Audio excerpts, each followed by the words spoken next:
తెలుగు భాషా మాధుర్యాన్ని తెలుపుతూ ఓ చక్కని కార్టూన్ వేశారు బొమ్మన్ గారు.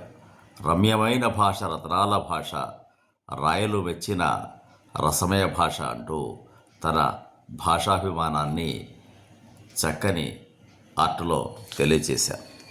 నాటినాటికి భాషాభిమానం తగ్గుతున్నటువంటి తెలుగు భాషపై తమ అభిమానాన్ని చాటుకున్నారు.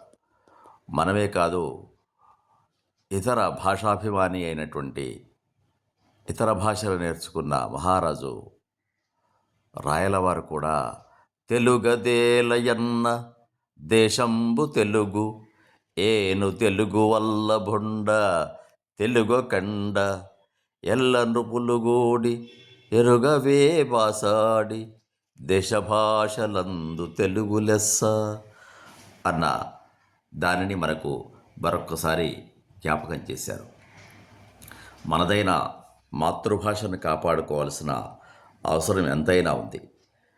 తమిళ, కన్నడ, మలయాళ వారిని చూసైనా మాతృభాషాభిమానం తెలుసుకోవడం, మన చిన్నారులకు నేర్పించడం, మన సంస్కృతి సంప్రదాయాలను, భారత భాగవత రామాయణాది గ్రంథాలను వారికి పరిచయం చేస్తూ ఈ భాషా స్రవంతిని నన్నయ్య, తిక్కన, ఎర్రన, త్యాగయ్య, రామదాసు ఇలాంటి వారి, అన్నమయ్య ఇలాంటి వారి కీర్తనలను పరిచయం చేస్తూ ఆ భాషా మాధుర్యాన్ని మన చిన్నారులకు అలవాటు చేసే ప్రయత్నం చేద్దాం.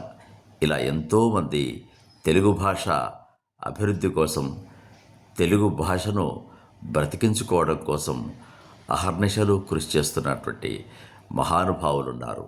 మనము వారికి చేయూత ఇద్దాం, భాషను బ్రతికిద్దాం.